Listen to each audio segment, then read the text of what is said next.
Tov. Donc, dans la suite de la semaine dernière, par rapport à cette évocation, encore une fois, du bourgeonnement de l'arbre vis-à-vis de l'enfant, eh bien, nous dit justement cet article que je vous ai rapporté sur les parallélismes qui existent. On avait parlé justement de bien respecter, d'avoir un bon terreau pour l'arbre, de même que pour l'enfant, d'avoir un bon tuteur pour essayer d'aiguiller justement ses valeurs sans hésiter, sans être tremblant quand on va planter l'arbre, mais avec une confiance, encore une fois, et évidemment beaucoup de tfilot. Et ce que va nous dire au bout du compte, qu'est klal, à Torah, alarkea, midotea, mitzvotea, tochnea, i Amazon Ativi le Adam Israël, Mishachar Yalduto. Nous devons avoir pleinement confiance, encore une fois, dans les valeurs que la Torah transmet, que, eh bien, elles sont justes, elles sont bonnes. On a du mal parfois pour soi-même à reconnaître cela, et ça peut être aussi un problème. Et Dieu sait combien d'influences extérieures peuvent nous aiguiller dans la mauvaise direction, mais il est certain que les valeurs, encore une fois, qui nous animent, sont des valeurs justes. Avram Avinu ou Gibor Yaldout. Quand vous parlez, je l'avais vaguement évoqué la dernière fois, mais je tiens à... Okay.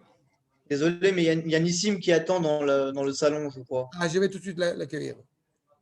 Dans le salon. Je vais l'accueillir tout de suite. Merci beaucoup. Shalom Nissim. Ah oui, on ne peut pas faire sans Nissim. Erev Tov. Nissim.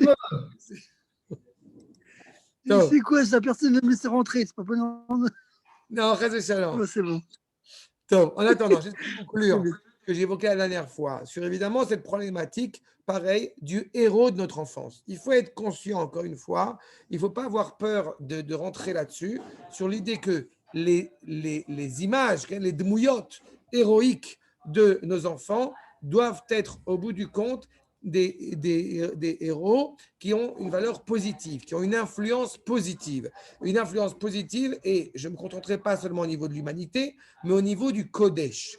D'accord? C'est très important de bien saisir cela. C'est pour ça qu'Avraham Avinu est justement ce héros de l'enfance. Tivi le Yeled mi-Israël. Il ne faut pas avoir peur de le faire. Pour ma part, je ne partage pas l'idée de déguiser des enfants. Encore une fois, si la demande est formulée, alors ça peut être discuté, mais je ne partage pas l'idée d'encourager les enfants à se déguiser dans des héros Spider-Man, Tralwedman, Superman, les Minéhem. C'est à l'inverse, encore une fois, des valeurs qui sont les nôtres. Il faut avoir justement une confiance dans ce qui est authentiquement un héros.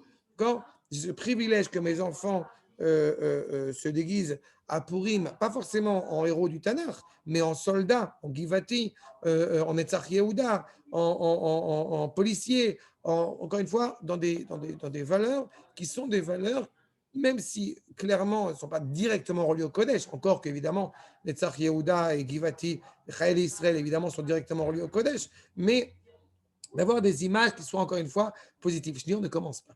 Aval, c'est-à-dire, qui aimez-nous apnim shelo. C'est ça, au bout du compte, son visage. C'est ça, son intériorité, shel kulanu. Les valeurs que vous transmettez à vos enfants, votre émotion à l'égard du Kodesh, eh bien, l'enfant est une éponge. Et c'est pour cela, encore une fois, que plus vous allez, entre parenthèses, petit détail, et intéressant aussi à rappeler, plus vous allez parler avec votre arbre, beaucoup de gens qui ont la main verte parlent de parler avec votre arbre, parlent de mettre de la musique à vos végétaux.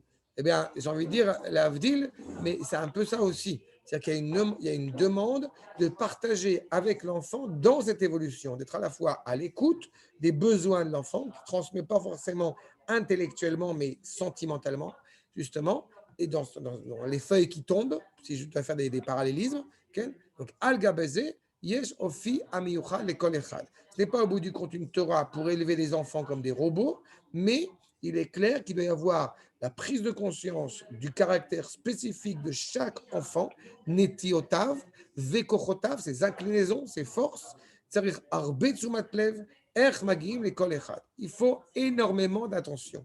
Il ne s'agit pas d'un temps quantitatif, mais d'un temps qualitatif. Quand vous êtes avec vos enfants, il faut essayer, encore une fois, du mieux que nous pouvons, d'écouter, de dire ce que vous avez à dire, mais d'écouter aussi justement l'enfant qui parfois va avoir la facilité de parler et parfois non. Echozrim lo leibanot be'etem letov amiyuchat shebo. Comment est-ce qu'au bout du compte, il va se construire autour de ce bien, encore une fois, qui l'anime. Mais vous devez être conscient que vos enfants sont des neshamot théorotes. Et c'est comme ça qu'on les construit, en ayant une confiance dans l'enfant et en justement transmettant ces messages que vous voulez aborder. צריך הרבה תשומת לב. איך מגיעים לכל אחד, איך עוזרים לו להיבחר בית הטוב במיוחד שבו. בשביל זה צריך הרבה סבלנות, אורך רוח, אהבה וכבוד. Ces 4 éléments sont fondamentaux. À partir du moment où vous n'avez pas de respect pour vos enfants, alors automatiquement, vous les prenez au bout du compte comme des serviteurs ou des robots ou je ne sais quoi d'autre, eh bien, automatiquement, l'enfant le perçoit. D'accord? C'est-à-dire que ça demande aussi un exemple très concret qui m'est arrivé ce Shabbat, justement, et qui est toujours un peu délicat. Il y a Baruch Hashem, un élève de la Yeshiva que j'aime beaucoup, il est venu par surprise, il était à Akko, il est venu par surprise pour étudier avec moi Shabbat. Et là, le moment où il est arrivé pour étudier avec moi Shabbat, eh bien, j'étais en train de jouer avec mes enfants à un jeu de société. Et au bout du compte, puis après, on devait aller à la mincha de toute façon en plus, mais j'étais en train de jouer avec eux à un jeu de société. Eh bien, sachez-le, si j'avais arrêté ce jeu, ce n'aurait pas été une juste chose. Ça veut dire que être aussi délicat et aussi, bon, aussi embêtant que ça puisse paraître, mais les enfants ont besoin d'un père. Et à partir de ce moment-là, vous êtes en train de jouer avec vos enfants un jeu de société en plein Shabbat. Ce temps, justement, ce Zman Echut, est fondamental pour le développement des enfants. Et il faut aussi montrer bien, encore une fois, mettre ça en évidence. Parce que l'enfant ne dépend pas seulement des valeurs de Kodesh que vous allez lui transmettre, mais comme je répète, c'est la présence que vous allez lui transmettre dans ces temps particuliers. Aïd Gadlut i Beashkaya. On arrose, on ajoute Betfila, Betikva, beaucoup de tfilot, beaucoup de tfilot, et beaucoup d'espoir. Klalo shel davar, Ikara, Ikara beribouy chiyuv. On doit encore une fois faire beaucoup d'engagement, beaucoup d'investissement et évidemment espérer, mais espérer concrètement en prenant conseil, en corrigeant. Achel, Eshgam makom la haruga, atzalachat shemisaviv la etz. Encore une fois, non seulement l'arbre lui-même que vous allez construire, mais aussi ce qu'il y a autour de l'arbre. D'accord? C'est un sujet que j'ai vaguement évoqué la dernière fois, il faudra qu'on y revienne, sur l'importance aussi de l'environnement. Vous savez aussi si votre enfant est bien quand vous voyez les copains de votre enfant, quand vous voyez au bout du compte avec qui il évolue, et là-dessus, malheureusement, il n'y a plus de secret.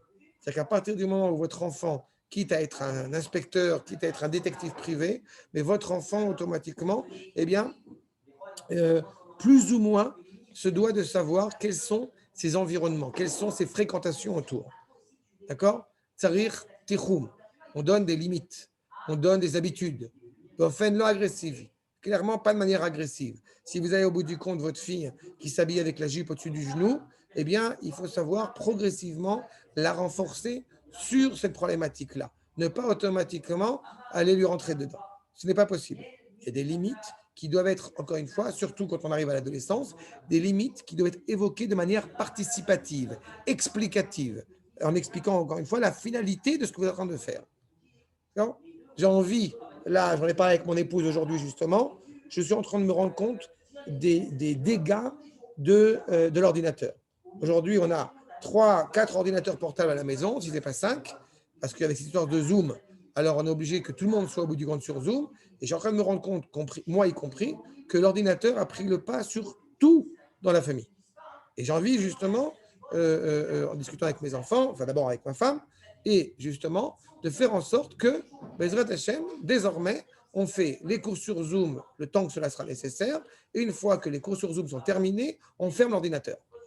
Parce qu'on est en train de perdre, sinon, encore une fois, toute cette vitalité, et on devient tributaire de toute cette dimension technologique qui, au lieu de devenir un moyen, devient une finalité, encore une fois, absolument terrible. Et on est tous confrontés au même problème. Tous nos enfants, tous ceux qui ont déjà des enfants en âge scolaire, sont tous confrontés au même problème. Mais il faut savoir mettre le haut là, à commencer par soi. D'accord? Milvad atzmam, em gambonim, koar shel ipuk, shem emidatam anechona. Là encore, en mettant des limites à votre enfant, vous lui permettez au bout du compte d'évoluer dans justement certaines limites. Ces limites-là ne vont pas l'affaiblir, au contraire, elles vont le renforcer de savoir là où il va. D'accord? C'est exactement ça, cette notion de la tzmicha. Mais l'essentiel dans cette tzmicha, je répète, c'est en accroissant de ne pas être humble en compliment, de ne pas être humble en s'intéressant à votre enfant.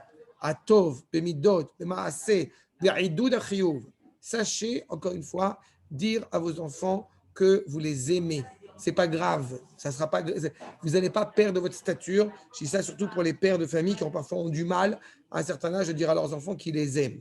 Et c'est important de le dire. Et c'est important de dire à ses enfants qu'on a confiance en eux. Et c'est important aussi d'être capable de dire à ses enfants, je me suis trompé. Excuse-moi, je me suis trompé. Une fois, quelqu'un m'a dit, faut surtout pas dire à ses enfants de s'excuser, parce que sinon, eh bien, on perd le crédit. Eh bien, je trouve ça absolument dramatique et scandaleux. Quand on a fait une erreur, il faut être capable, par humilité justement, de dire à son enfant, on s'est trompé. On a fait une erreur de jugement, on a pensé que, encore une fois, il faut essayer d'avoir le bon jugement, la bonne remarque. Et quand on s'est trompé, il ne faut pas avoir peur de le dire.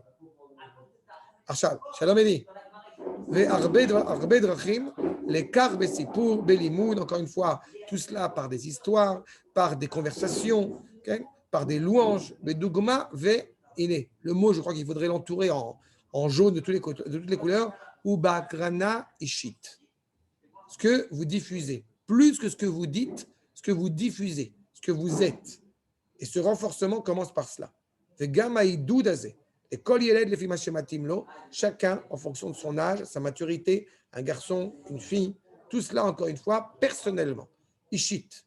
Qui gam qui yesh et anachnu, et gam ze chelek mi achinu, anachnu ke gvutza, anachnu ke am Israël. On est clairement, encore une fois, dans l'évocation de l'individu jamais coupé de la cellule familiale. On est un peuple, on est une nation, on est un groupe humain, mais jamais, au grand jamais, de mépriser ce moi au profit du peuple. D'où cette réalité, évidemment, du jeu que j'évoquais tout à l'heure, du jeu de société, ou encore une fois, l'importance de la famille. Tous ces éléments, tous ces élans, encore une fois, nationaux, familiaux, filiaux, on ne doit pas négliger, encore une fois, chacun et chacun. Davar, mesameach, shetov, l'ishtayer elav. On est heureux d'y appartenir, on est heureux d'en faire partie. D'accord ? Je me permets aussi d'insister parce que j'ai parlé, encore une fois, de l'individu.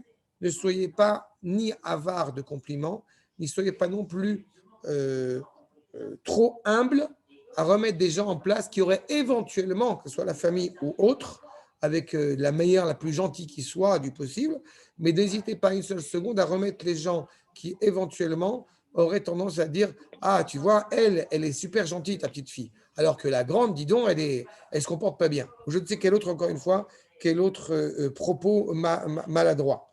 D'accord ? On doit être là pour défendre ses enfants et savoir que chaque enfant, et le dire, chaque enfant a un caractère particulier, a des qualités et des défauts comme chacun d'entre nous. Ça fait partie justement de ce bourgeonnement. Ce n'est pas parce que l'enfant a un doute éventuellement sur ses qualités propres, mais il est fondamental aux oreilles de l'enfant qu'il entende combien, encore une fois, vous l'appréciez à sa juste valeur dans la construction. Gam ksheyesh bo chovot, ולפני הכל ומעל הכל אנו למדים מהבני יששכר שהמתפללים מההתחלה מתפללים ולא מתביישים להתפלל לאתרוג נאה. Je vous rappelle le sujet qui était à peine évoqué sur Tou Bishvat, c'est le fait de prier dès Tou Bishvat pour le etrog parfait, le etrog le plus beau pour l'année prochaine. Eh bien, c'est un petit peu la même chose. Beaucoup de tfilot, justement, beaucoup de travail, beaucoup d'investissement, beaucoup de construction, mais avec encore une fois l'espoir, Bessiad Adishmaya, que Akadosh Baruch Hu va aussi aider pour qu'on ait des enfants. On a confiance en Akadosh Baruch Hu et on a confiance, encore une fois, dans la bonne volonté. Ça veut dire aussi qu'on a le droit de se tromper et on peut se tromper. Mais il faut faire attention, encore une fois, à chaque fois, bien réfléchir sur chaque décision que vous prenez en tant que parent, parce que c'est une décision, et surtout dans notre génération, une décision qui est importante. Atfila ikamuvan lachem. Ilo lachatz ala yeled. N'est-ce pas? Il faut faire attention à ne pas avoir peur, encore une fois, vis-à-vis de son enfant. Si l'enfant, au bout du compte, eh bien, est petit, oh là là, est-ce que tu as fait le Birkat Hamazon? Est-ce que tu n'as pas le Birkat Hamazon? On l'encourage. Au début, ça va être une bracha, puis deux, puis trois, puis quatre. Il n'y a que quatre. Ça. Mais, encore une fois, progressivement Ah, vers ça. Ken.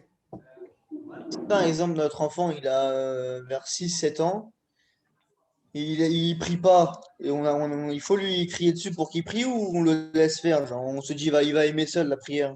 Avec la ceinture. Oui, je sais. Mais Euh, à part en général, à 6 7 ans, que tu auras déjà parlé depuis 0 ans d'Akadosh Baruch Hu, et se tourner vers Akadosh Baruch Hu, et le privilège qu'on a de pouvoir parler avec Akadosh Baruch Hu. À 6 7 ans, tu vas lui expliquer, parce que tu auras déjà fait la tâche évidemment dans ce sens-là, de lui expliquer la première strophe de Kiryat Shema. ok. D'accord. Et au fur et à mesure, puis la deuxième strophe, puis les Chadodi, il va aller dans une synagogue où Baruch Hashem, on chante la prière, on est heureux d'être à la prière. C'est-à-dire, ça va tzaddik, tu veux sortir, c'est trop long, il n'y a pas de problème. Ah voilà, ok. C'est-à-dire, chaque âge, en fonction de la maturité, comme on a dit, chaque qualité en fonction de l'enfant, de ce qu'il est capable de faire. Ok. D'accord. Mais il est clair que ça doit être encouragé avec joie. Tu vas le faire venir particulièrement à la tfila, à Simchat Torah, là où il y a des bonbons, là où il y a quelque chose de particulier et de réjouissant dans la prière. Et on D'accord. force pas un enfant à prier. On lui dit pas, tu restes assis jusqu'à la fin de la fila. Non, mais il faut être conscient aussi qu'un enfant, quand il arrive à la prière, surtout le Shabbat, alors il aura mis des beaux vêtements. Il ne sera pas, j'avais expliqué ça, on ne va pas à la Ouais, synagogue pour jouer au football. Donc il aura mis des beaux ouais. vêtements, il aura mis ses plus beaux vêtements. Plus c'est naturel, encore une fois, pour toi, plus ce sera naturel pour lui. À partir du moment où il voit son père, encore une fois, qui parle des affaires et qui règle son business pendant tout le Shabbat, donc il comprend qu'à la prière, il y a une mitzvah de parler. Et quand il voit au bout du compte que son père, il lui répond en chuchotant, s'il doit lui répondre, qui le calme, alors évidemment, il comprendra que c'est important et qu'il y a un comportement adéquat à avoir à la synagogue. Parce qu'on est dans Kilou le Beth Amikdash. C'est là. Donc ça rentre en ligne de compte. Ok. עכשיו התפילה היא כמובן לשם, היא לא לחץ על הילד, ההשתדלות שלנו, notre effort, היא בטיפוחו הסבלני, vous voyez, la patience, constance. Ce qui est important aussi, c'est la constance. C'est pas un jour oui, un jour non, c'est pas un jour on mange cachère, le lendemain on mange taref. Ça déjà non. Non. Et pareil pour ce qu'on attend encore une fois de l'enfant. Amechabed, Ve'aoev, Amechanech, tout ça rentre en ligne de compte. Uma'ane, ומעבר למחנה המשותף של האתרוג, הילד ואתרוגיותו שלו, comme j'ai dit, il a sa propre couleur, il a sa forme, il a son spitz, d'accord. Il y a des enfants qui ne peuvent pas rester aussi, des enfants qui sont très calmes, il y a d'autres enfants qui ne peuvent pas rester, tu parles de la tfila, des enfants qui ne peuvent pas rester assis toute la tfila à côté du père. Il y en a qui peuvent, et tant mieux. Et chacun en fonction de son âge, en fonction de sa capacité. D'accord. Bilti Murkav, on ne mélange pas. L'enfant, encore une fois, c'est ton enfant, avec des valeurs qui sont les tiennes. Bilti Murkav. D'accord. C'est pas le voisin qui va éduquer mon enfant. Quand une personne, au bout du compte, donne un bonbon, il y a une manie, par exemple, que quand une personne veut donner un bonbon à l'enfant, eh bien, il a tendance à ne pas demander au père est-ce que je peux. D'accord. C'est assez frustrant, c'est assez terrible. Alors, on peut rigoler, mais il y a un problème là-dessus. Il y a des parents, un enfant, il a des parents qui sont responsables de l'éducation de leurs enfants. Et personne d'autre. Pas les grands-parents, pas les cousins, pas les neveux, pas la tante, pas les meilleurs copains, pas les éducateurs, et même pas moi. Vous êtes responsable de l'éducation de vos enfants, et quand on a un problème avec un enfant, on se tourne vers son père et sa mère, et vers personne d'autre. Le crédit du père et de la mère sont fondamentaux. Mais Pour Cori, ce qui est de la Torah, Ken, pour ce qui est de la Torah, si par exemple les rabbinim, oui, est-ce mais que ça passe par le père. Les rabbinim ont un rôle fondamental, d'accord? Un rôle fondamental. Et je vais t'aller dans ce sens-là. Je vais renvoyer ce que je suis en train de dire maintenant. Il m'est arrivé souvent, dans la mesure du possible, quand mes enfants, mon fils en particulier, a une question, et parfois j'ai la réponse, alors je n'ai pas la réponse, et je lui ai dit, va demander au Rav. Je l'encourage à aller les shamesh tamid chacham. D'accord? Mais c'est un sens bien précis. On ne méprise pas la question, l'interrogation d'un enfant, par exemple. Il m'est arrivé souvent d'accompagner, surtout quand j'étais à Haïfa, mais Bichlal, d'accompagner le Rav, d'accord. Et à ce moment-là, dans la mesure du possible, eh bien, mon fils a une question. Je lui dis, voilà, s'il est mitbayesh, il ne veut pas demander au Rav, Godarav, Bni, Shoel, ta, ta, ta, ta, ta, ta, ta. Et il est à côté, il écoute la réponse. C'est important qu'il y ait aussi ce rapport-là. Mais c'est aussi un rapport pédagogique. D'accord? Et quand on a pris Rav, vis-à-vis des parents, alors il faut le faire en tant que parent. Ok. Rav, est-ce que ça peut être bien de lui donner un livre et de l'encourager à essayer de trouver la réponse tout seul, ou est-ce que ça peut le décourager un enfant et le saouler trop vite? Ça dépend à quel âge, et ça dépend de la qualité de la question. C'est-à-dire, il faut essayer, je le fais tous les Shabbats, d'essayer de trouver des questions qui peuvent convenir. À chacun, je pose une question qui convient à l'âge qu'ils ont. D'accord? Donc, ma fille de 7 ans, ça va être, comment ça s'appelle? Bon, ça, c'est une question facile. Mais ça va être, je ne sais pas, ça va être, je ne sais pas, ma fille de 7 ans, ça veut dire évidemment, qu'est-ce qui est écrit dans Orota Kodesh, Hamoud Kav Gimel, ça c'est pas shoot. Et ma fille de 15 ans, quand tu construis le golem, est-ce que tu fais Sefer Yetzira ou non? C'est une question simple. Non, mais ça peut être ma fille de 7 ans, ça peut être une question du style on a reçu la Torah, comment on s'est préparé au don de la Torah, par exemple. D'accord? Et en mettant la Hitla Avut. Et à ma fille de 12, de 13 ans, ça va être quelles sont les paroles qu'on a reçues directement d'Akadosh Baruch Hu, par exemple. C'est le cas de citer le passouk exact. D'accord? C'est très aléatoire en fonction des enfants. Mais il faut qu'il y ait cette connaissance-là. Okay. Il est clair que la table de Shabbat, il y a la connaissance.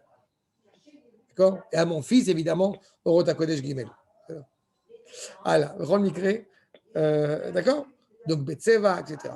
Tfila, Mitrilato, Mi Shiale Asaraf. Et dès qu'encore une fois, la sève commence à monter.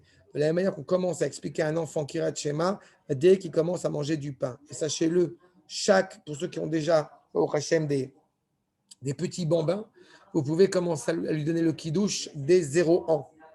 Le petit doigt avec le jus de raisin ou le vin, ça va, il arrivera à supporter. Vous pouvez commencer à raconter la paracha de la semaine ou bichlal, des histoires, des rachaïm à vos enfants dès le plus jeune âge. N'attendez pas qu'ils comprennent en disant il ne comprend rien, c'est pas vrai.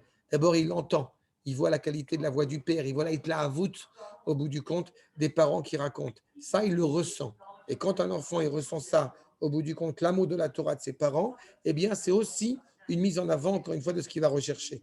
C'est-à-dire Atkan, c'est clair sur ce point? Tov. Abotai, c'est pas fini.